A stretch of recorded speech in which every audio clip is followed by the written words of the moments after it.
Pessoal, boa noite a todos, a todas. É um prazer, uma alegria estar voltando a essa casa, a Unifesp, que tem aberto as portas, tem inovado no meio acadêmico, né, construindo essas possibilidades de olhar para a saúde, né, para a saúde, não para a doença, como comumente se faz, né? Então, acho isso muito, muito especial. A gente está... nós estamos vivendo um momento contemporâneo muito especial da humanidade como um todo, onde nós estamos exatamente numa transição, né, numa mudança de paradigma, de modelos de percepção da realidade, né, de olhar para o ser humano de maneira integral, né, corpo físico, mente, espírito, emoções. Né? E o nosso trabalho tem sido propagar esses novos conhecimentos, né?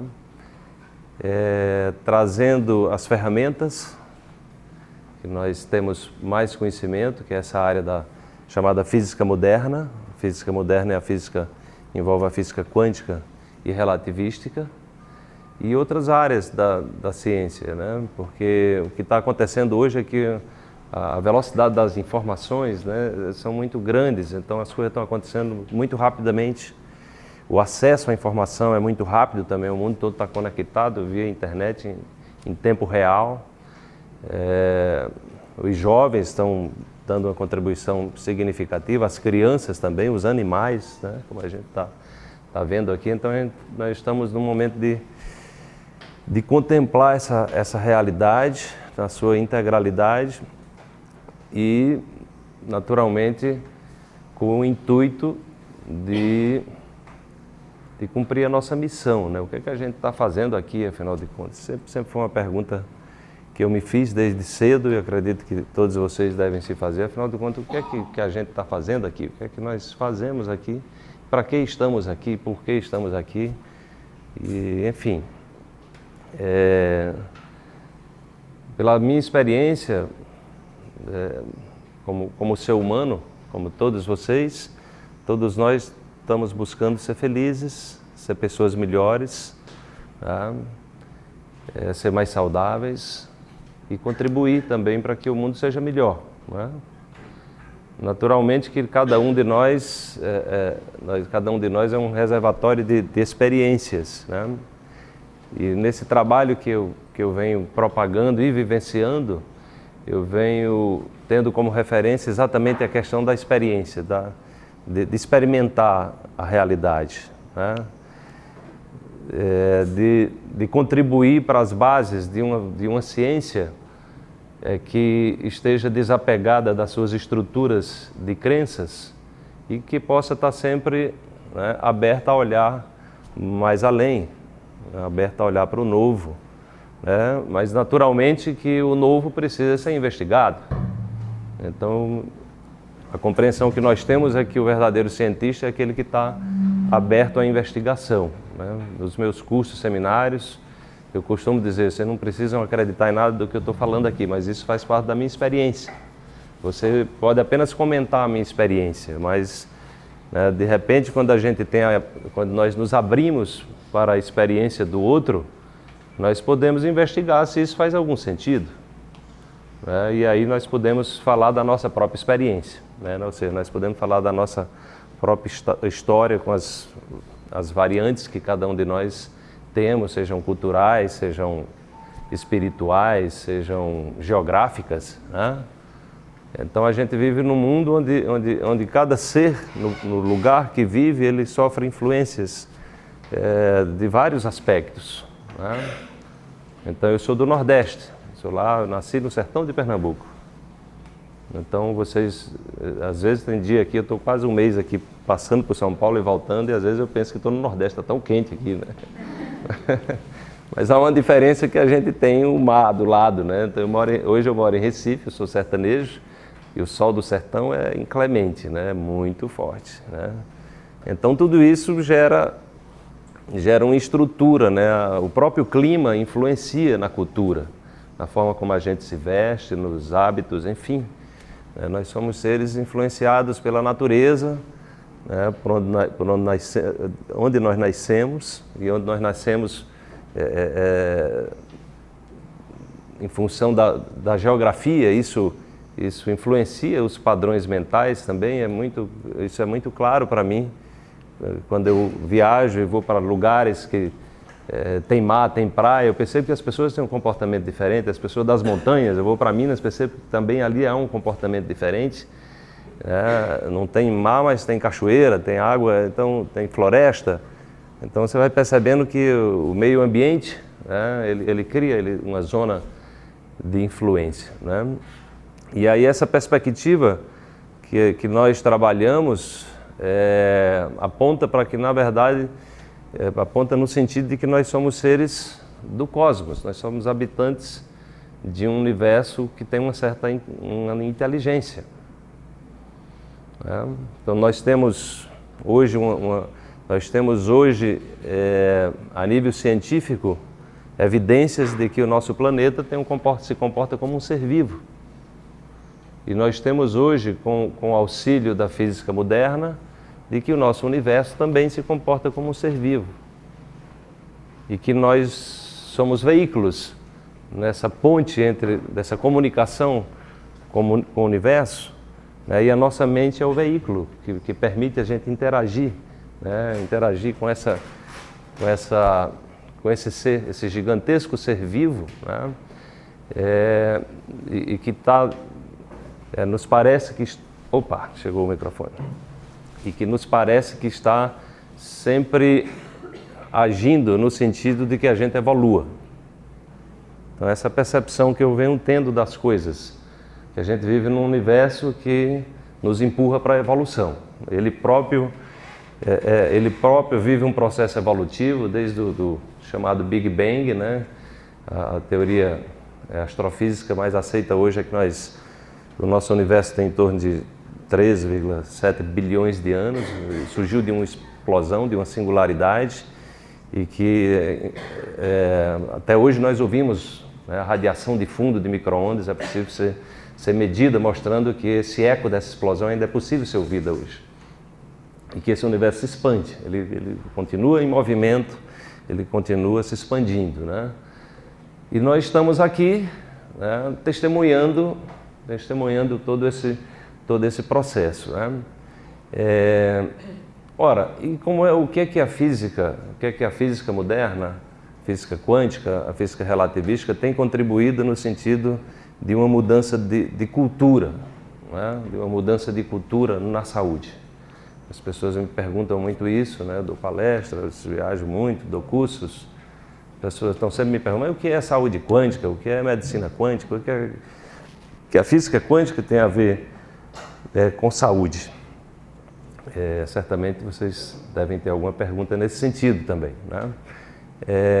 E aí, se a gente volta um pouco para a história da física moderna, é uma ciência recente, assim, pouco mais de 100 anos, Então, o pontapé inicial foi na virada do século XIX para o século XX, quando o Max Planck teve um insight, uma percepção não usual que ele mesmo taxou aquela percepção dele de um ato de desespero, onde ele trouxe a percepção não, ele na verdade ele trouxe as equações matemáticas comprovando que a estrutura do universo do qual nós somos feitos, a estrutura do mundo subatômico, que é a nossa natureza, ela é estruturada em níveis de energias que são descontínuos. E a propagação da energia se dá de maneira descontínua. Isso era algo que naquela época feria todos os princípios da chamada física clássica, que imaginava que todos os processos da natureza se davam de maneira contínua. E aí o Max Planck tem algo que eu possa mostrar isso aqui para facilitar. Então nós temos essa estrutura de níveis de energia, e o Planck vai estruturar que esses níveis de energia eles são representados por números inteiros. Daí a descontinuidade. Tá? Então é assim que se comporta a estrutura da matéria. Depois o Niels Bohr vai mostrar que realmente o átomo, a estrutura do átomo, que foi comprovado que tinha um núcleo, né, tinha um núcleo de carga positiva e em torno dele tinha partículas de carga negativa. Essas cargas positivas são chamadas de prótons e as cargas negativas são os elétrons, né? De modo que como há uma diferença de nível, né? Observe que é 1, 2, 3, você nunca vai encontrar aqui um nível fracionário, você não encontra aqui um nível 1,3 ou 2,1, não existe isso, é 1, 2 ou 3 ou 4 e a energia se propaga dessa forma. Tá? E aí a equação do Einstein, a famosa equação do Einstein é igual a mc ao quadrado, traz implicações que nem sempre é compreendida ainda no mundo contemporâneo, né? O que essa equação está dizendo é que nós vivemos num universo onde tudo, a linguagem do universo é energia, a matéria é energia. Só que essa matéria ela se manifesta de várias formas, né? Nós temos a matéria densa do quadro, do nosso corpo, de qualquer objeto, e nós temos a matéria sutil dos nossos pensamentos, por exemplo. Nós temos a matéria sutil da luz, que a gente não vê, né? Mas nós sentimos a luz do sol, os efeitos da luz do sol, mas nós não vemos. Né? No entanto, a luz do sol é uma forma de manifestação da energia. E todo o universo, na verdade, ele tem essa linguagem, a forma como se fosse uma maneira de se comunicar, de se expressar, através da energia. Né? Por outro lado, o Planck, além de mostrar essa descontinuidade que existe no interior da matéria, né? E que você, para que uma partícula de um determinado nível atinja níveis superiores, né? Como a linguagem é energia, né? Só é possível uma partícula alçar para níveis superiores se você fornecer energia para ela. Você precisa fornecer energia. Se você fornece energia e se ela recebe uma quantidade de energia, tem que ser precisa. Por exemplo, se você oferecer 1, aqui ela está no nível 1. Se você oferecer mais 0,5, você não chega no 2. Se oferecer mais 0,9, você não chega no 2. Se oferecer 0,9999, não chegou no 2, ela não sobe. Tem que ser precisa. Isso que intrigou os cientistas, ou seja, é assim que funciona, né? Tem que ser quantidades exatas, precisas, inteiras, não podem ser números fracionários. E aí essas partículas saltam para níveis superiores e aí foi onde surgiu esse termo quântico, que muitas pessoas não sabem de onde vem, é exatamente que essas partículas que se expressam aos nossos olhos como as cores, né? É o que Planck chamou de quanta, né? Quanta. Então, quando a gente acende uma chama, quando nós acendemos um fogão em casa, por exemplo, ou uma fogueira, você vai ver tonalidades diferentes da chama, que é exatamente essa tonalidade diferente tem a ver com energia, né? Ou seja, quanto mais quente, né? Maior energia térmica, né? E aí o Planck vai trazer outra equação dizendo que a energia também é igual a N, que é esse nível onde se encontra a partícula, H, que é uma constante muito pequena, da ordem de 10 a menos 34, daí que os fenômenos quânticos são imperceptíveis a olho nu, que são coisas muito diminutas. O universo se expressa quanticamente, mas a gente não vê, nós não temos a acuidade visual para perceber os fenômenos que estão acontecendo aos nossos olhos aqui. E aí ele complementa com a frequência. A frequência tem a ver com a informação ondulatória, né? Padrão ondulatório, algo que vibra. Então a luz, por exemplo, ela tem esse padrão, só que são duas ondas. A luz tem uma onda elétrica e tem uma outra perpendicular a ela, magnética. Então a luz vibra assim no espaço a 300 mil km por segundo. Então é assim que a informação se propaga. E tudo no universo, gente, desde uma célula, desde uma bactéria, desde um órgão do nosso corpo, ele tem uma energia e tem uma qualidade de informação que é a sua frequência associada a uma vibração. Quanto mais próximos são esses picos aqui, quanto mais próximos os picos, maior a frequência. É daí que no espectro visível, o vermelho é a luz de mais baixa frequência, tá? E o violeta é o de mais alta frequência. Então quem trabalha nesse campo energético usa a cor violeta em processo de transmutação, porque é a cor de maior vibração, de vibração mais alta. Ok?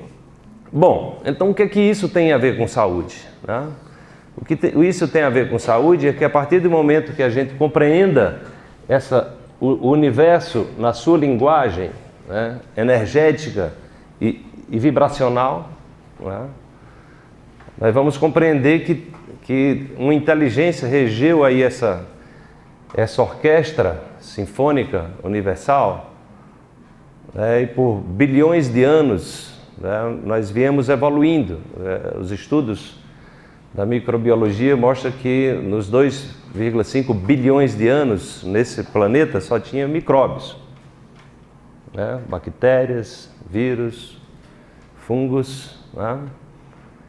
E aí esses pequenos seres, eles foram criando processo de colaboração, né? À medida que eles colaboravam, se estruturavam de maneira mais complexa e também se protegiam melhor do meio ambiente e eles foram percebendo que essa coisa funcionava. E aí estruturas mais complexas foram surgindo. De modo que o ser humano, nessa estrutura toda, chegou bem no finalzinho da brincadeira, né, do universo, assim, a nível das espécies, né? E aí você vai ver, vai ter os répteis, né? Você vai ter aí os anfíbios, você vai ter os mamíferos, enfim, né? Você vai ter o reino vegetal, o reino mineral, né? E aí eu fico muito impressionado quando eu vou numa floresta. Agora mesmo eu estava dando um curso aqui no interior de São Paulo, num lugar muito especial, São Francisco Xavier. Não conhecia, uma cidadezinha pequena, num lugar belíssimo, assim, cheio de cachoeira, contato com a natureza. Mas eu sempre me impressiono quando ando na floresta. Quem foi que criou essa... Quem rege aquela orquestra ali? Quem é que está regendo aquilo ali? Porque não tem ninguém aguando as plantas, nem tem ninguém adubando as plantas, né? E não tem ninguém alimentando os animais, né? E, no entanto, aquilo funciona, é uma perfeição, com inteligência invisível ali que rege tudo aquilo ali, né? De maneira especial, né? E nesse caso, o que é que acontece? Tudo que tem ali vibra e evoluiu durante esses bilhões de anos. A vida chegou aí ser a partir de 3,5 bilhões de anos, me parece. Então o que acontece? Tudo evoluiu dentro de um processo tal, né, que atingiu um ápice do ponto de vista energético e vibracional, né? Do ponto de vista que aquela floresta tem um equilíbrio. Aqueles seres têm um equilíbrio, têm uma harmonia. E nós, como seres humanos, também evoluímos, né, e fazemos parte dessa orquestra, dessa grande sinfonia cósmica. Então, do ponto de vista quântico e relativístico, nós vivemos num universo que do ponto de vista, nós podemos falar de música, um universo que tem uma melodia. E o nosso corpo, particularmente, também é uma melodia complexa, né? E que nos parece que, desse ponto de vista energético e vibracional, nós estamos aqui, né, para ser felizes. E estamos aqui para ser felizes significa, né, nessa visão alegórica, nós estamos aqui para aprender a cantar a nossa música, afinar os nossos instrumentos, né? Ou seja, reger essa orquestra de complexidade que é cada órgão do nosso corpo, que é cada célula do nosso corpo, cada bactéria que habita o nosso corpo, que são 10 vezes mais do que o número de células. Nós podemos dizer que somos seres bacterianos, né? e conviver, né, entender essa complexidade, essa lógica, essa harmonia que construiu isso. Desse ponto, a física moderna nos aponta um olhar distinto do processo que se instaurou no Ocidente, principalmente, de uma visão que a gente não pode chamar de saúde. A gente pode dizer que nós vivemos ainda num modelo voltado para a doença, né? Então nós estamos olhando para os defeitos, nós não estamos acostumados a olhar para as virtudes, né? Isso é uma coisa muito interessante, né? É muito comum no mundo de hoje as pessoas estarem interessadas por notícias ruins, o noticiário tão cheio de notícias ruins, e a gente, por exemplo, eu não conhecia esse trabalho aqui, eu estava aqui impressionado com esse trabalho do cachorro aqui. Entendeu? Então por que isso não está sendo divulgado em rede nacional, no Jornal Nacional, aparecendo todo dia essas coisas maravilhosas que muitas pessoas estão fazendo e estão transformando o mundo, né? Estão mostrando novas perspectivas de lidar com gente, né? Então, dentro desse processo, né, a física moderna ela está nos apontando um caminho de olhar para o ser humano em todas as suas dimensões. Porque dentro dessa perspectiva que a gente está ainda predominantemente, mas isso está evoluindo no mundo inteiro, né, nós paramos no corpo físico, nós paramos no olhar do sintoma, do que se manifesta no físico. Ora, mas o que é que se manifesta no físico? Então, por que algo se manifesta no nosso corpo físico? Porque uma doença se instala, a gente viu aqui ela falando de tantas crianças, tantas pessoas doentes nos hospitais, né? E as estatísticas, né, da Organização Mundial de Saúde são, assim, preocupantes, principalmente essas chamadas doenças crônicas, né?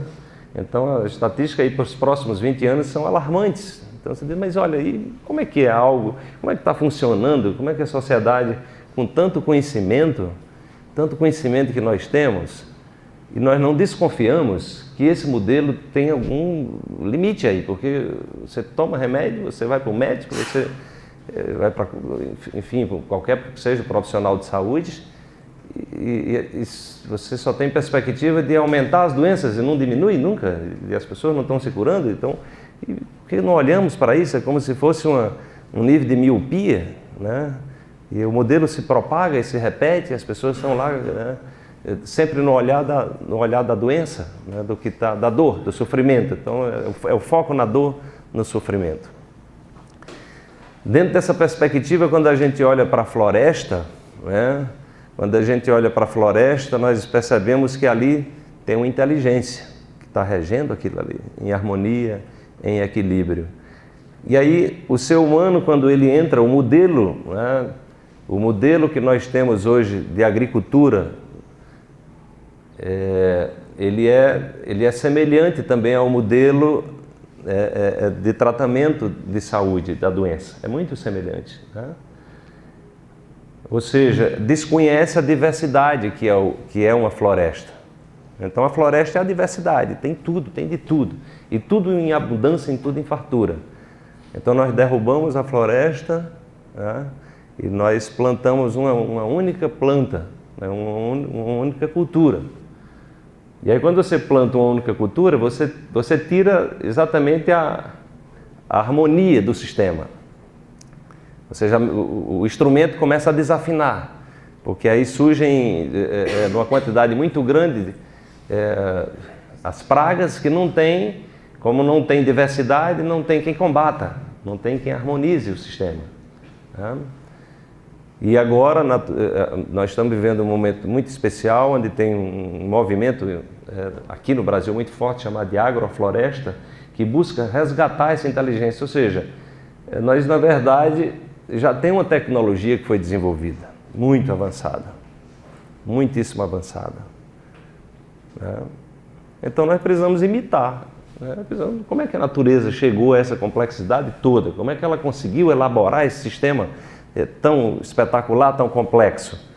Então nós vamos imitar. Então a chamada agroecologia, o sistema de agrofloresta, e eu conversei com um agrônomo aqui de São Paulo, que é expert nessa área, eu perguntando para ele, mas é possível você plantar em larga escala para suprir as necessidades da população? Ele disse, sim, claro, em abundância. Então nós temos um sistema, você imita a floresta e você pode... Qual é a vantagem disso? Você não usa veneno. Você vai usar a tecnologia da floresta. Você já ouviu, né, alguma árvore jogando veneno ali para proteger? Né? Não tem. Você já viu algum adubo químico na floresta? Também não tem. Então está tudo ali em harmonia, entende? Então tem toda uma inteligência. Então a gente, né, estamos aprendendo agora, estamos reaprendendo que na verdade nós precisamos imitar, né, o que essa inteligência invisível nos proporcionou a nível de equilíbrio, né? E aí, do ponto de vista do ser humano, né, do ponto de vista do ser humano, o desconhecimento dessa complexidade faz exatamente que a gente, né, quando a gente contamina o solo, né, quando nós botamos veneno no solo, né, num pé de alface, num pé de tomate, né, então é um sistema, nós estamos criando um sistema complicado aí, e que está por trás de muitas doenças, né, porque nós estamos envenenando aquilo que nós vamos comer. Estamos botando veneno no nosso prato. Recomendo para vocês o filme do Sylvia Tendler, O Veneno Está na Mesa. Vocês podem baixar gratuitamente, para vocês terem uma ideia de como é essa história no Brasil dos agrotóxicos. O brasileiro que não consome alimentos orgânicos e muito produto industrializado, ele consome hoje em torno de 5,1 litros de veneno por ano. Sabia dessa informação? Esse filme é bem contundente. Então nós somos hoje somos o campeão na produção de agrotóxico. Então por que eu estou falando isso? Porque o veneno é uma energia que tem uma vibração, né? E o nosso corpo, que foi desenvolvido aí nesses bilhões de anos, foi uma inteligência complexa, né? O maestro que rege isso aí, nós vamos dormir, mas vocês não vão dormir, pelo menos eu não tenho esse hábito de dormir e ficar pensando se o coração vai funcionar, né? Se ele vai estar bombeando o sangue, se o rim vai estar filtrando, né? Não precisamos fazer isso. Então quem é que está regendo a orquestra do nosso corpo? Tem uma inteligência muito complexa, né? O corpo humano é um negócio espetacular, né? Então está tudo ali, aqueles órgãos funcionando em sintonia, cada um cantando a sua música afinadinho. Uma beleza quando a gente está saudável, né? Então quando eu começo a me nutrir com veneno, todo dia, porque quando é uma vez perdida, o corpo tem suas formas de defesa, né? De filtragem, ele tem estruturas de defesa. Mas veneno todo dia, né? Veneno todo dia, o maestro não sabe conduzir a orquestra do veneno, aquela música, aquela informação, ele não tem, ele não tem essa... E aí o que é que acontece? Vem a denúncia, né? Aí vem a denúncia. A denúncia é o corpo. É claro que isso vai surgindo normalmente em outros níveis, a nível emocional, a nível mental, né? A pessoa de repente começa a alterar-se emocionalmente, mentalmente, enfim, né? E chega um momento que vai se instalar algo no corpo, né? Algo no corpo é o maestro dizendo, olha, peraí, essa linguagem aí, essa música aí, eu não sei reger essa orquestra desse jeito, eu não sei reger a orquestra desse jeito. Então, vamos olhar, vamos dar uma olhada nisso aí. O modelo que nós temos, né, é que nós ignoramos o que está por trás, né, o que está por trás do que se manifestou no nível físico. E nós vamos combater apenas essa manifestação. Então está lá com a coceira, né, começou a surgir um fungo na pele, então você vai tomar um medicamento para matar o fungo, né? Surgiu uma inflamação na pele, você vai tomar lá um antibiótico para matar as bactérias. E isso é uma sequência sem fim, né? Entupiu lá as artérias, aí você vai tomar medicamento também, nesse campo aí das doenças cardiovasculares. Enfim, você vai trabalhar, né? Ou seja, onde não está o problema. onde está a expressão, onde está a manifestação do sintoma, que está da denúncia. Você vai limpando a denúncia, só que você não mexeu na causa, então o corpo vai continuando denunciando, e aí nós estamos com a humanidade num nível de doença como nunca teve e com as perspectivas piores que nós possamos imaginar. Então isso me parece que é uma miopia. Mas como é que nós não vemos isso? Como é que nós não vamos investigar, né? Nós não vamos investigar. Então, do ponto de vista quântico, relativístico, uma doença é uma bela oportunidade. Ela é uma belíssima oportunidade. Então, essa perspectiva da saúde quântica é você dizer, olha, adoeceu, quanto mais grave a doença,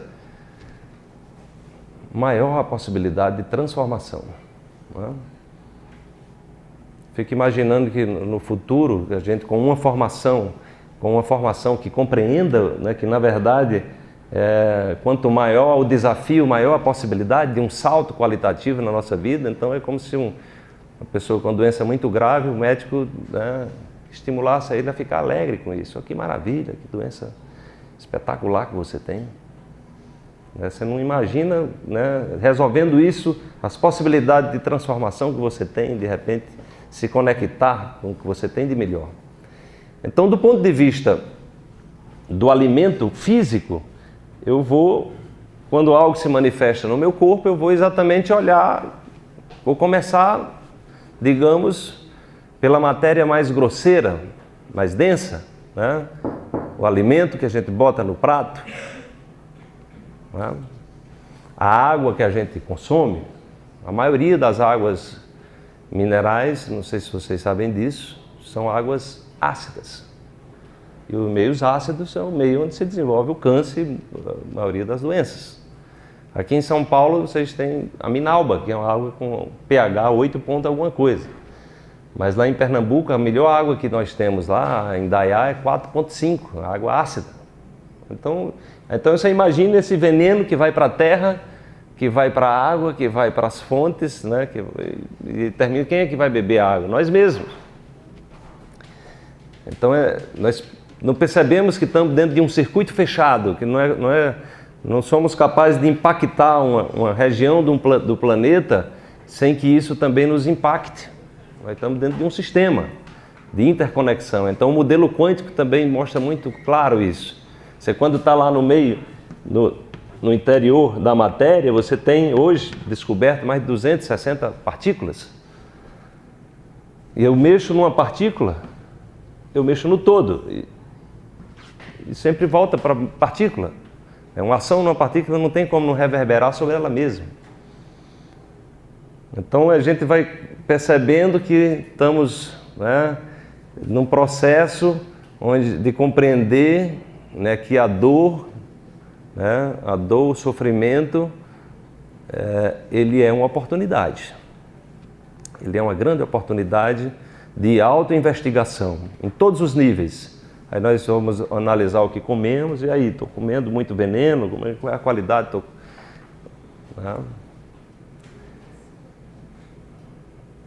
As fibras, por exemplo, a ciência da nutrição é muito recente, pouco mais de 100 anos. Porque acreditava-se que as fibras não serviam para nada, porque saía nas fezes, né? Não está saindo nas fezes, é algo inútil, então vamos tirar as fibras. Então começou um processo de polimento dos alimentos, arroz, você tira as fibras, tira tudo, branqueia tudo, né? Então é outro problema. A gente está compreendendo que causamos também um assassinato em muitos alimentos poderosos, nós tiramos o seu vigor, porque as fibras são faxineiros, né? É algo também que faz parte dessa sabedoria, né? Dessa sabedoria, né? Porque a fibra é o que leva os dejetos, leva o colesterol, ele faz uma limpeza extraordinária do nosso corpo, né? Então, você tira as fibras, você tira um colaborador, um trabalhador ali incansável, né? Então, a gente vai compreendendo que teve todo um processo evolutivo, né, de desrespeitar a inteligência que criou algo muito complexo e belo. E que quando a gente respeita esses princípios, a gente está mais próximo de ser uma pessoa saudável, né? Por outro lado, estou falando no nível até agora, eu falei no nível da matéria densa, né? Só que, por outro lado, nós temos também a matéria sutil. A matéria sutil são os nossos pensamentos, né? A estrutura de crenças, né? Que nós pensamos.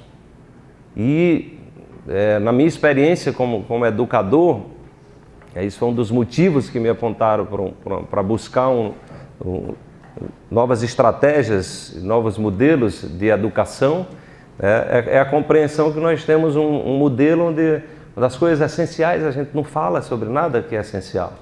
Então nós não tocamos no assunto felicidade, emoção, como lidar com as emoções destrutivas, aflitivas, né? Então a gente vive num sofrimento. Então como é que eu lido com minha raiva? Quando eu tenho raiva, como é que eu faço para me liberar do ressentimento, da mágoa, do ódio, do ciúme, da inveja, né? E aí o mundo quântico diz, olha, toda ação, né, volta para si próprio. E aí esse conhecimento, quanto mais a gente vai se aprofundando nele, a gente vai ver que, na verdade, ele está sendo acessado pela ciência no mundo ocidental, já que a ciência hoje em dia, se a ciência não disser que é verdade, as pessoas não acreditam. Tem que ter a ciência para dar o carimbo de que algo é verdadeiro. Né? Esse conhecimento, de certa forma, ele já foi acessado há muito tempo. Né? Então eu estudo também muito as tradições espirituais, budismo, zen budismo, taoísmo, o espiritismo, o xamanismo, né? O hinduísmo. E esse conhecimento das tradições espirituais, eles foram acessados por outra região do cérebro, o hemisfério direito. Tá? Então esse conhecimento, né, ou seja, a compreensão que nós temos hoje é que o conhecimento ele pode ser acessado de muitas maneiras. Então a matemática, né, é um modelo científico que a gente exercita a lógica, a racionalidade, né, que nos permite ir muito longe também. Mas a informação, ela está disponível e pode ser acessada, né, como for acessada por grandes mestres, como Jesus, como Buda, Sai Baba e outros mais. Então você pode acessar diretamente na fonte, essa informação ela está disponível. O trabalho do psiquiatra tcheco Stanislav Grof mostra muito bem, né, que nós seres humanos em níveis não usuais de consciência, nós somos capazes de reconstruir todo o processo de como o cosmos evoluiu. Então a pessoa em nível, hoje o Grof usa um método chamado de respiração holotrópica, a pessoa respira e dança e ouve música e acessa, então a pessoa se vê de repente como um réptil. Mas a pessoa não sabe, nunca estudou sobre répteis, ele dá uma aula sobre répteis. Ele se vê como uma planta, mas a pessoa não é um botânico, e dá uma aula de botânica. Você vê como um espermatozoide, enfim, você vê como qualquer coisa. Então o Grof no seu trabalho, ele mostra que nós seres humanos, nós temos a informação, gente, de como o cosmos evoluiu. Ou seja, nós temos todas as músicas no nosso corpo. Todas as frequências. E como é que nós acessamos esse manancial? Né? Nós acessamos pela mente. Nós acessamos através das nossas escolhas. Porque outro aspecto muito curioso do mundo subatômico é que tanto a luz como essas partículas, todas elas que vivem lá, que fazem parte do nosso corpo e de todo o universo, ela tem um comportamento que é chamado de comportamento dual. Se ela não estiver sendo observada, é uma coisa muito interessante isso, se não está sendo observado um elétron, você solta nessa sala aqui, e ele se expande, ele se expande em ondas, só que essas ondas, né, que é chamado de um pacote de ondas, são ondas de possibilidades. Então o elétron ele se expande em ondas de possibilidades, onde o pico, por exemplo, aqui, é a região onde é mais provável de você encontrar o elétron. Agora, onde o elétron está, não sabemos. E se você resolver colocar nessa sala aparelhos de detecção, como o contador Geiger, por exemplo, então a gente bota 50 contador Geiger aqui para descobrir onde é que o elétron está. Aparentemente ele está em todos os espaços da sala, ele se espalha em ondas, você vai ver que como se ele ocupasse a impossibilidade de existência em toda a sala. Mas quando você resolve descobrir onde ele está, ele se revela em um único ponto. Ele bota a roupa, né? Ele bota a roupa da manifestação e entra no mundo material. Ou seja, se ele não é observado, ele existe enquanto possibilidades de manifestar-se. Se você olha, ele se revela. Né? Então, do ponto de vista quântico, né, a realidade, o que nós chamamos de realidade, né, na verdade, é a nossa percepção da realidade. O Heisenberg, que é um dos pais da mecânica quântica, né, que é a parte matemática, do desenvolvimento matemático, junto com Erwin Schrödinger, ele costumava dizer, né, o que nós vemos não é a realidade, é a realidade submetida ao método que a gente está usando. Muda o método, a realidade muda. Do ponto de vista humano, significa mude a sua forma de ver o mundo, muda as estruturas de crença, que a realidade muda. Como é que nós mudamos as estruturas de crença? Como é que nós podemos perceber algo de uma maneira diferente? Porque isso é uma coisa muito impressionante, né? Às vezes eu estou ouvindo uma música que eu já ouvi várias vezes e eu descubro sons que eu nunca tinha percebido.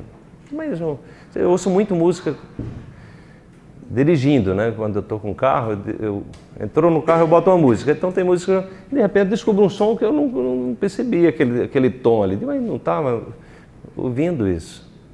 Mas a música é a mesma. É como se também você olha para um quadro todo dia e de repente você vê algo que você nunca percebeu no quadro, mas o quadro está ali. Então o que é que mudou? A realidade está ali. Mudou o quê? A percepção. Da mesma forma que uma pessoa olha para um quadro e pode se emocionar e chorar. E outro pode ficar feliz. Nossa, que esse quadro me dá fico em êxtase. Outro fica indiferente. Ouve uma música, também chora, outro ri, outro fica triste, outro não. Então, onde é que está a informação? A informação está no quadro, está na música? Dentro dessa percepção, a informação está em nós mesmos. O quadro é apenas um gatilho que disparou algo que nós já temos. Então, a realidade que se manifesta fora é algo inseparável da realidade interior. Então, dentro dessa perspectiva, né, mudar o mundo significa mudar a si próprio. Então, dentro de uma perspectiva de saúde, né, e não de doença, quando nós adoecemos, aí eu digo, poxa, que bacana, adoeci, o que está acontecendo comigo? Então, vamos investigar. Vamos estimular o ser humano a ser um cientista. É um cientista de si próprio. Essa é a perspectiva quântica de saúde. Estimular que cada um seja um cientista. Né? Não é É muito comum as pessoas irem atrás de remédios, né? Eu vejo jovens hoje, tenho familiares, o jovem está com uma dor de cabeça, vai atrás de um remédio para eliminar a dor de cabeça. Tem uma diarreia, já vai atrás de alguma coisa para tomar um remédio. Poxa, o que é isso? Não precisa isso. Né? Vamos saber o que é que está por trás disso, vamos buscar outras formas. E outra, vamos respeitar o templo que é o nosso corpo. Por que eu vou estar envenenando mais meu corpo com química? Né? A primeira coisa a fazer é usar um veneno, mas por que isso? Vamos esperar, né? Vamos criar outras formas de convivência, né? Isso sem desrespeitar a medicina alopática, né? Mas não colocar em primeiro plano, né? As emergências da medicina alopática é extraordinária. Mas as pessoas estão viciadas em tomar um remédio, tem umas dorzinhas de cabeça, já está tomando um remédio, tem alguma coisinha, está tomando um remédio. Então aquele remédio é um troço que você está botando, é veneno. É um veneno no seu corpo. O corpo não entende também a música. que está sendo colocada no corpo. Então, da mesma forma como nós vamos compreender que a natureza criou, evoluiu e desenvolveu uma tecnologia avançadíssima e que na natureza não tem veneno. Não tem veneno na floresta, gente. As fezes dos animais vão servir de adubo, as folhas das árvores vão servir de adubo. Então ali é uma coisa impressionante. É uma rede, é um sistema, né? Para cada praga tem o seu predador, então, né, todo mundo vive, né, e se entende, e sempre no processo evolutivo. Da mesma forma é o nosso corpo, é uma tecnologia complexa, tecnologia avançadíssima, um negócio impressionante o corpo humano. Né? E aí as novas descobertas da epigenética, né, nos trazem também uma perspectiva muito bacana, que é dizer, olha, nós não somos reféns da genética. Porque tem aquela música, né, da Gabriela, né? Da Gabriela, né? Nasci assim, eu vou morrer assim, sempre assim. Tem aquela música também, o pau que nasce torto, morre torto, né? Então isso é uma lógica, é uma crença, é uma estrutura de crença. Ou seja, e aí você vê como essa estrutura de crença ela pode se reproduzir dentro das estruturas familiares, onde existem doenças que se reproduzem na estrutura familiar. Então muitas pessoas morrem de câncer na família, muitos diabéticos na família. Né? A pessoa diz, não, mas é porque é genético. Será que é essa a questão? O conhecimento que nós temos hoje da neurociência, da epigenética, da física moderna, apontam outro caminho. Na verdade, o que acontece? Nós somos uma complexidade. Então eu tenho a energia do alimento que eu boto na mesa, então eu crio hábitos alimentares, que podem ser hábitos que estejam boicotando, né, toda essa inteligência, possa estar criando obstáculo para essa inteligência. Eu tenho hábitos mentais, que posso estar boicotando essa inteligência, né, emocionais e, por fim, espirituais. Né? Eu estive na Índia o ano passado, fiquei muito impressionado, fiz uma formação na medicina Ayurveda, né, com um mestre indiano, né? E eu fiquei muito impressionado, nós conversamos, e ele dizia, olha, a percepção que eu tenho é que essa Ayurveda é maravilhosa, mas nós estamos caminhando para um medicamento sutil, energético. Essas ervas que nós produzimos aqui têm muitos resultados, mas nós estamos caminhando para um nível da humanidade onde a coisa vai se resolver no nível sutil, é no nível da mente, é no nível da compreensão. E ele deu 2 aulas para a gente, onde ele colocou o aspecto mais importante, era o aspecto espiritual. É a espiritualidade, é a dimensão mais alta, entendeu? Então, quando a gente, ou seja, a dimensão espiritual é como se a gente entrasse, né, numa relação amistosa com a inteligência. Em vez de estar andando contra a correnteza, a gente simplesmente, como os taoístas dizem, olha, siga o fluxo do Tao. Segue a sabedoria, já tem uma sabedoria aí, já tem uma evolução aí nesse processo, que a gente só precisa seguir o fluxo. Né? E aí você segue o contrafluxo, mas aí o que acontece? Essa inteligência é algo tão fantástico, né, que não tem como a gente se esconder num quarto e fazer coisas erradas. Dizer, olha, eu vou ficar no escuro aqui sozinho, vou fazer um monte de bobagem aqui, entendeu? Eu vou aprontar aqui com as pessoas aqui, escondidinho aqui, escuro, não tem luz elétrica, tem nada. Então pronto, mas não tem como fazer isso. É algo muito espetacular isso aí, porque o que acontece? Nós estamos num sistema inteligente. O que os hindus, né, os espíritas chamam de karma, né, na verdade é a nossa ação no mundo. Os budistas, né, nossa ação do mundo reverbera sobre nós mesmos. Então nós estamos sendo convidados a agir com inteligência, né, com amor, com compaixão. Você vê os grandes mestres, Jesus falar de amor, trouxe uma percepção de espiritualidade que se contrapunha à espiritualidade ali, que era praticada até então. Então os grandes mestres estão dizendo assim, olha, o caminho é da não resistência, né? É usar a inteligência, não vai ficar fazendo bobagem, né? Porque isso volta, não tem como, assim, nós somos semeadores do universo. Então nós vivemos num universo inteligente, onde nossas ações em qualquer nível, né, em qualquer nível, é como se nós, na verdade, somos parte de um corpo. Você vai ouvir muito, hoje nesse novo conhecimento, você ouve muitas, somos todos um, somos todos um. O que é somos todos um? Somos todos um é que nós somos um grande corpo, onde nós fazemos parte do corpo do universo. E aí tudo que eu faço está no corpo, é o mesmo corpo. Então não tem como ocultar, não tem como sonegar, como mentir, né? Como boicotar o processo, porque é um corpo só. Você age e volta, ou seja, nós estamos semeando, somos semeadores do universo. E dentro desse processo, é um processo de aprendizado pessoal, onde todos nós estamos tendo a nossa lição pessoal, né? Então, eu posso apenas compartilhar minha experiência, mas você é que tem que viver a sua experiência e contar a sua história. Então, cada um de nós tem a sua história, tem a sua percepção, tem o seu nível de percepção.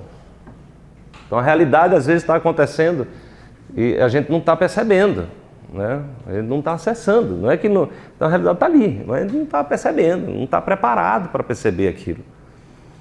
A pessoa diz, mas eu estou vendo, mas vendo o quê? Então às vezes a pessoa vê algo que a gente não vê, a gente não está no momento de ver também. Nosso processo evolutivo não permite que a gente enxergue determinadas coisas, só que todos nós estamos aqui para ser felizes, e para ser feliz a gente tem que aprender a ver, tem que aprender a enxergar. Né? E sobretudo do ponto de vista quântico, né, eu tenho que aprender a escolher. Então a frase do Descartes, penso logo existo, ela se transforma em penso logo escolho. Eu penso e faço as melhores escolhas, né? Eu faço as melhores escolhas respeitando o meu corpo, né? Respeitando a minha mente, né? E respeitando todos os seres, né? Criando as melhores condições mais favoráveis. Tá? É muito interessante, quando eu estive na Índia em 2010, eu fui lá fazer um curso de psicologia transpessoal, com abordagem budista. E eu fiquei muito impressionado com a cultura budista, porque eles veem a morte como uma coisa natural. Então eu fico pensando também que nesse paradigma a gente tem que transformar esse negócio de medo de morte. Porque todo mundo que tem essas experiências de quase morte só fala que é um paraíso morrer. O cara não quer nem voltar mais, né? Rapaz, é muito bom. E se transforma, é um negócio tão bom que você se transforma e perde o medo de morrer. Então a forma como o Ocidente vê a morte é um sofrimento. Então, né, nós precisamos sair desse paradigma também. Ou seja, morrer é maravilhoso, é uma oportunidade, né, de transformação também. E aí nesse curso nós aprendíamos a fazer um treinamento para a morte. E eu não sabia, uma informação que eles nos deram lá, que o Dalai Lama treina para morrer 8 vezes por dia. Treina para morrer. Para morrer como? Morrer feliz, morrer conectado. Morrer dentro de uma perspectiva, como no budismo a questão da reencarnação, eles vivenciam isso na sua cultura, né? Como algo natural. Então eles dizem, olha, eu vou continuar. Enquanto eu não romper a ignorância e ainda estiver sofrendo, eu tenho que criar as melhores condições, porque eu vou dar continuidade, a alma não morre. Então eu sou um semeador do universo, eu estou plantando sementes, mas principalmente para mim mesmo. Se eu me transformo numa pessoa melhor, eu contribuo para que os outros também melhorem, para que o mundo seja melhor. Mas eu tenho que começar primeiro comigo, né? Como é que eu vou ajudar o outro se eu não sei ajudar a mim próprio? Então vamos aprender a cuidar primeiro de si. Então ele diz, olha, nós vamos morrer com inteligência. Então na hora da morte a gente só pensa coisa boa. A gente cria um ambiente enriquecido para nós mesmos, porque nós não vamos continuar. Então eu semeio o meu próprio terreno, entende? É como se eu estivesse semeando o meu próprio terreno. Então essa perspectiva nos leva a olhar para um modelo de saúde. O modelo de saúde é exatamente trazer uma abordagem, né, em que tudo que é uma desarmonia é uma oportunidade. E aí o que é que nós estamos semeando? Né? Ou seja, nós somos responsáveis pelo que plantamos. Nessa perspectiva, na minha experiência, eu não tenho como eu plantar aqui um pé de feijão e esperar colher coco, né? Não tem. Eu plantar um pé de feijão, vai sair feijão, né? E também não posso chegar aqui, ó, vou plantar aqui, agora você a colheita é contigo, eu não tenho nada a ver aí, eu só planto, você que colhe por mim. Não tem também como fazer isso. Porque senão a gente não tem um aprendizado de saber que plantou tem que colher e saber, né, o que plantou, para que serve aquilo, né? E se você pode melhorar, será que a semente que você usou estava adequada? Será que o sol estava em condições? Então isso só quem planta é que sabe. Ou seja, nós somos investigadores da existência. Estamos aqui nesse processo científico, de entender toda essa complexidade, né? essa grande teia da vida, né? E aí quando a gente, o que é que acontece? O que Heisenberg disse, o que você está vendo não é a natureza propriamente dita, é a natureza que se submete ao seu método. Então nem sempre o que a gente está vendo é a realidade propriamente dita, é a nossa percepção da realidade naquele momento. Você perceber a transitoriedade das coisas, né? No budismo, o Buda, quando conta a história que ele se iluminou, ele estabelece as 4 novas verdades, né? Ele diz, a primeira nova verdade é a ignorância. Não, é o sofrimento. Ele diz, o sofrimento existe. Sofrimento existe. E como nós não compreendemos, nós precisamos renascer para ficar aprendendo a lição. Aqui é uma escola que vai aprendendo até, olha, não repetir os padrões, né, que nos levam ao sofrimento.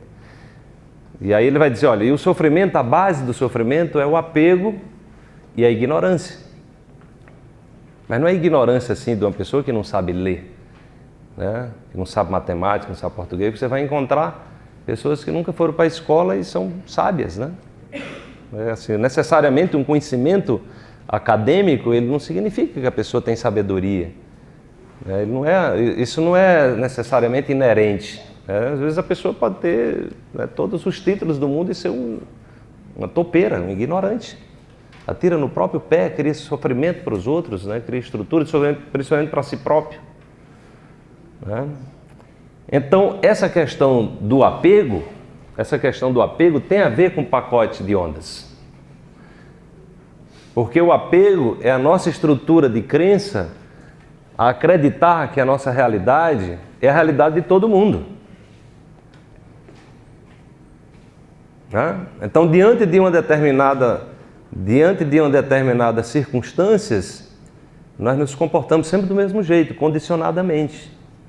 E aí de tanto repetir, né? Quando colocado diante de certas circunstâncias, a gente manifesta sempre a mesma realidade. Então por isso que é mais provável estar aqui. Aqui é o condicionamento. A realidade se manifesta. Né? Essa partícula que foi descoberta recentemente, chamada partícula de Higgins, né? Era a última partícula que faltava para finalizar o chamado modelo padrão da física moderna. Teoricamente foi descoberta na década de 60. Também é muito importante a gente ver isso, como na ciência as coisas às vezes são descobertas, né, e a tecnologia não acompanha. Para a gente também ter a humildade, né, de dentro de uma ciência com abertura, a gente às vezes tem a humildade de dizer, olha, a minha ciência ainda não alcançou isso aí. Mas se isso funciona, tudo bem. Talvez eu não tenha ainda tecnologia para mostrar que isso é verdade. Foi o que aconteceu com a partícula de... Foram 50 anos para mostrar que ela realmente, que o cara estava certo. Então o que acontece? Se você é uma pessoa muito apegada na sua verdade, você vai dizer que aquilo aqui era uma estupidez, aquilo ali não tinha sentido. Mas o que aconteceu? É porque a ciência não tinha avançado o suficiente, tiveram que construir uma cidade subterrânea ali em Paris, na Suíça, com um túnel de quase 30 quilômetros de distância, né?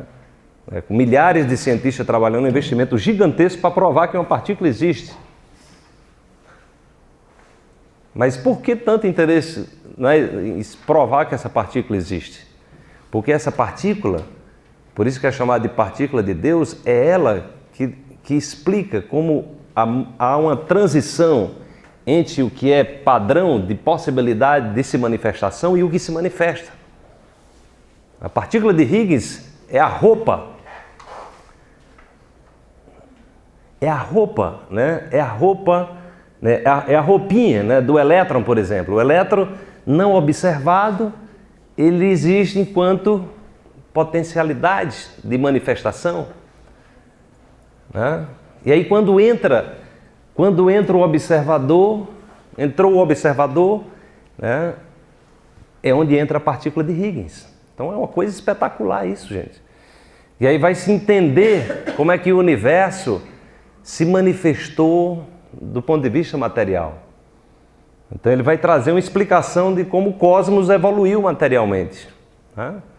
Porque do ponto de vista quântico, né, o cosmos evoluiu em ondas de possibilidades de manifestação. O Stephen Hawking, que é o astrofísico vivo, é o astrofísico que dá a continuidade aos trabalhos do Einstein, né? A teoria dele é muito consistente. Ele diz, olha, existiam os chamados universos bebês. A teoria quântica hoje aponta com consistência que nós vivemos, na verdade, a nossa realidade tem multiversos, são múltiplos universos. Nós habitamos um deles.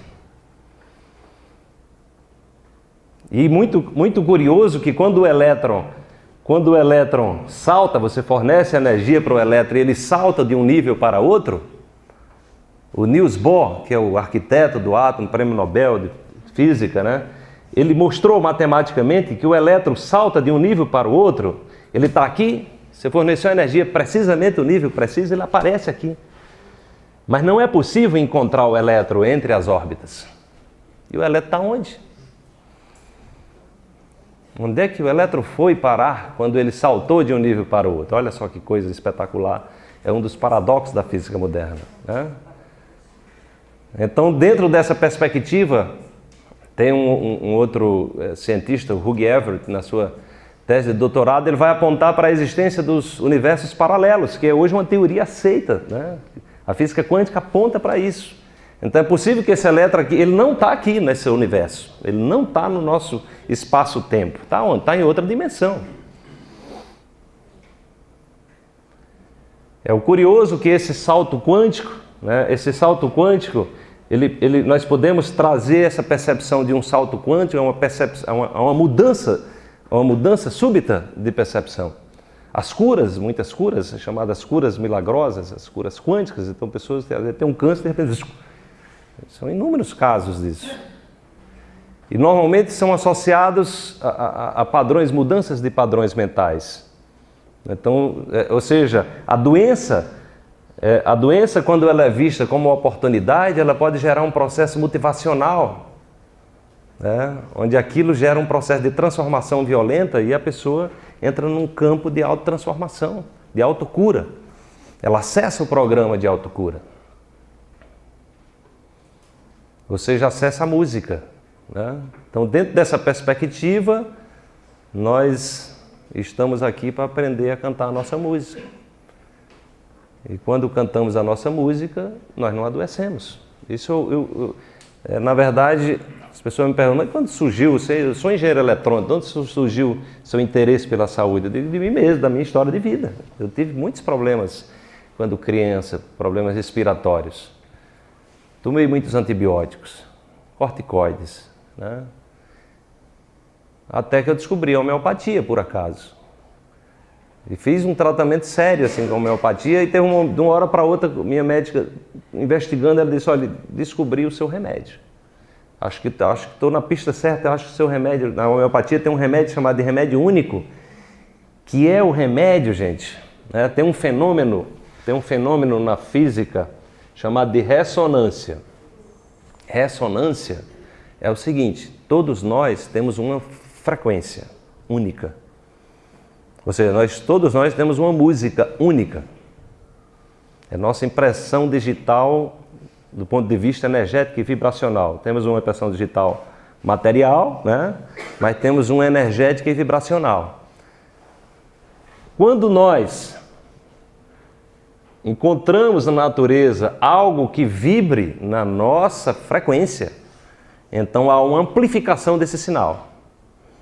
Isso aqui tem consequências físicas, inclusive. Tem uma ponte nos Estados Unidos que caiu, porque uma corrente de ar vibrou na frequência natural da ponte. Você encontra isso no YouTube.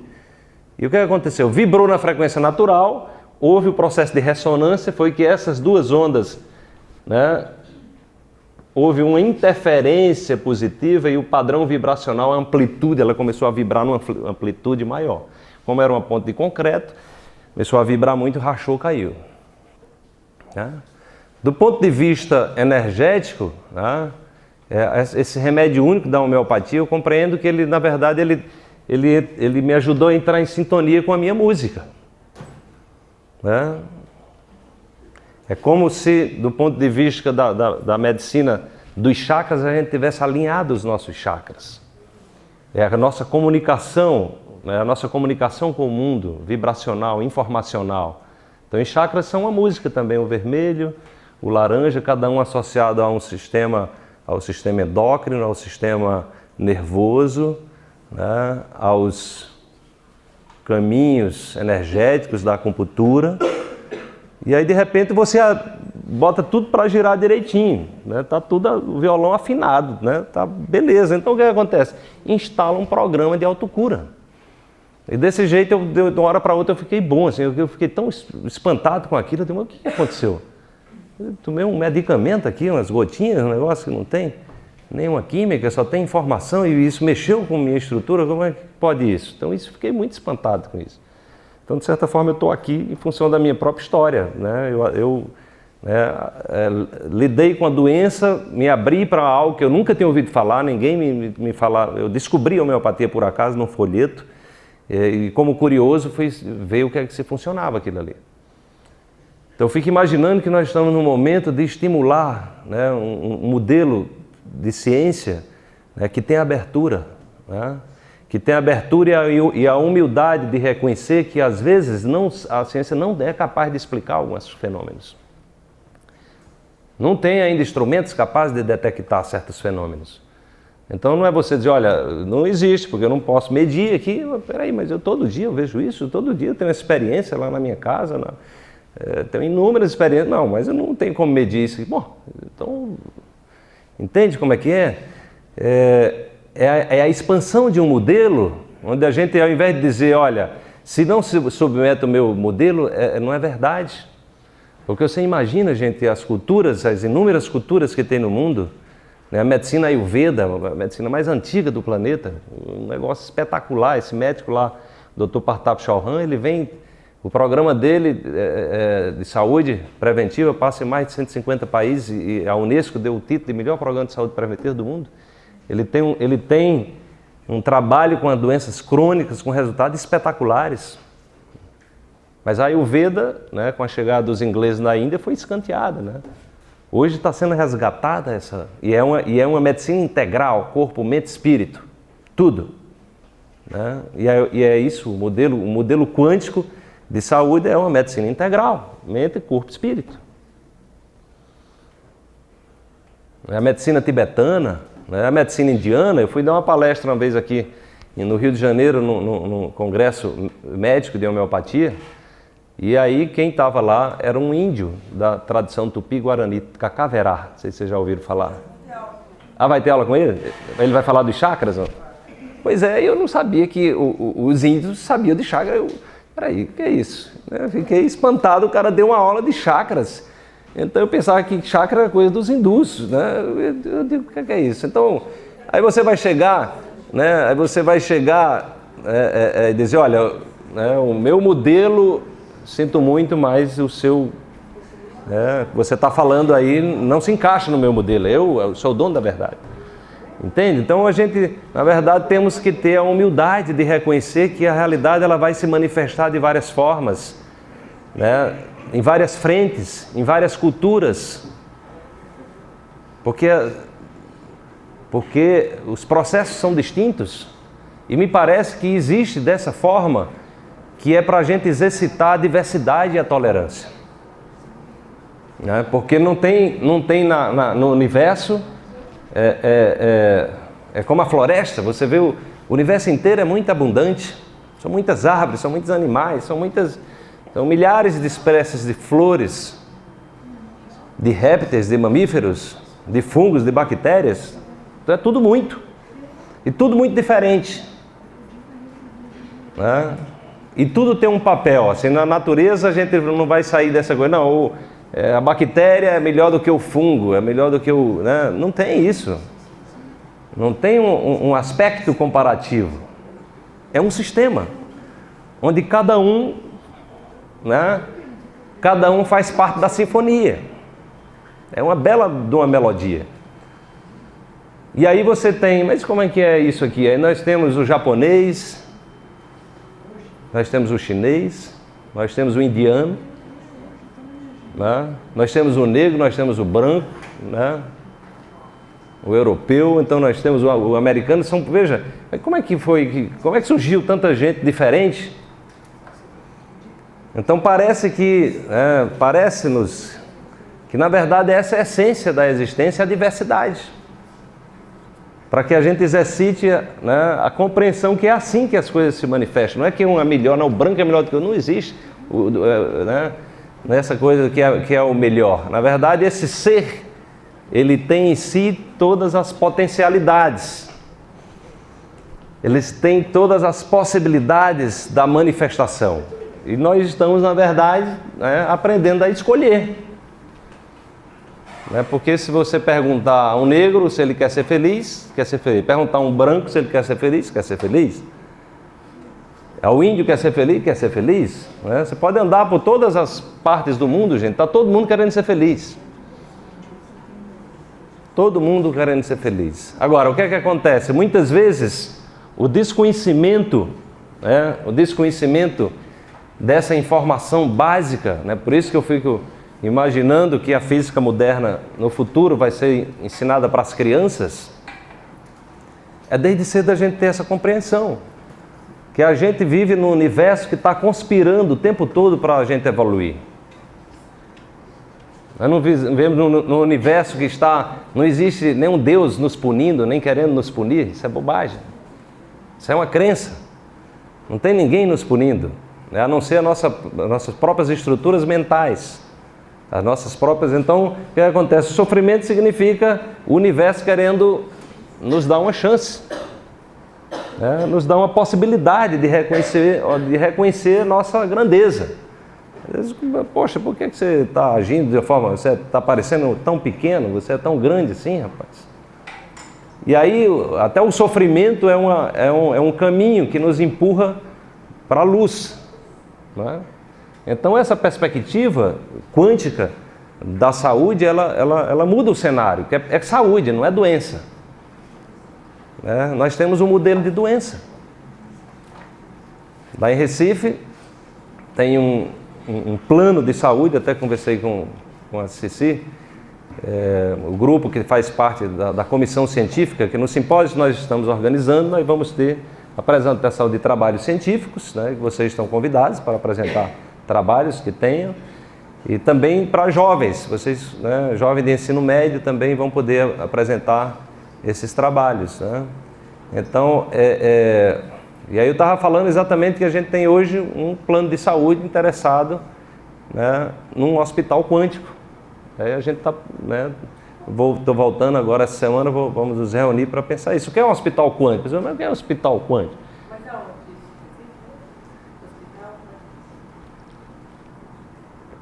Na verdade, isso não tem fronteiras, né? Na verdade, isso é uma ideia para ser levado para qualquer parte do mundo. Agora, lá ele se interessou. A gente, em função dos resultados que tiveram no simpósio passado, de uma pessoa que se curou do diabetes com alimentação viva, orientado pelo Alberto Peribanos, um amigo nosso, que é um dos palestrantes do simpósio, uma das pessoas do plano se curou. Tinha diabetes lá em cima, né? E aí ele ficou muito impressionado com isso e levou o dono do plano, é um empreendedor, né? E naturalmente, E aí eu terminei sabendo, através aqui do Fernando Binardi, que aqui em São Paulo teve uma experiência com doenças crônicas, onde foi um plano de saúde também adotou uma metodologia que reduziu em 70% as doenças crônicas, os pacientes crônicos. Então você imagina se a gente começar a pensar em saúde, a revolução que nós vamos fazer nesse planeta. Né? Porque qual é o modelo que nós temos? Nós temos um modelo de crescimento, né, exponencial das doenças crônicas no mundo, e as pessoas achando que isso é natural. É natural viver doente, tomando remédio que não se cura, sofrendo, né, e morrendo nos hospitais em estado de sofrimento. Porque o próprio Ministério da Saúde aqui no Brasil denunciou isso. As pessoas não morrem mais de morte natural. Então você morre entubado no hospital, tomando, né, 50, os idosos tomando 50, 60 cápsulas por dia, em estado de sofrimento. Então virou natural, o sofrimento virou, então isso é uma miopia, na verdade. Na verdade, o que nós estamos hoje trazendo é que nós temos um modelo consistente que permita a gente olhar para a saúde e trazer uma percepção de oportunidade. Então vamos olhar para o ser, vamos criar ambientes enriquecidos, né? Nós temos conhecimento hoje que as cores são frequências, são informações, é energia. Então vamos criar um ambiente de tratamento onde só você chegando lá, aquelas cores já harmonizam. Dependendo do que você está sentindo, né, você pode usar a medicina dos chakras e criar um ambiente vibracional que seja favorável para restabelecer, né, o que está frágil do ponto de vista energético em você. Nós temos trabalhos extraordinários na área de aromaterapia, trabalhos científicos magníficos, mostrando que o aroma gera informações, né, que mexem com o nosso corpo e também restauram nesses padrões. Nós temos trabalhos fantásticos com musicoterapia. Eu conversando com o Laí Ribeiro, ele tem um médico aqui em Belo Horizonte que foi até apresentar um trabalho no Japão ano passado com outros médicos aqui de São Paulo, ele dizendo que um método usando neuroacústica, música, né, 14 pessoas foram tiradas do coma, gente, com música. Então por que, se nós já temos tanto conhecimento, por que nós não estamos usando isso num novo paradigma, né? Não estamos usando porque existem modelos mentais, estruturas de crenças que estão acostumados a manifestar, né? Ou seja, como os físicos chamam, é o colapso da função de onda. Então você está acostumado, então você tem medo de ousar, de fazer uma coisa diferente. Não, peraí, eu fiz a vida toda assim, e agora, se eu mudar, como é que vai ser? Ora, mas você está doente? Por que você tem medo de mudar? A humanidade está doente, por que nós temos medo de ousar? Entendeu? Então é um sistema de crença isso.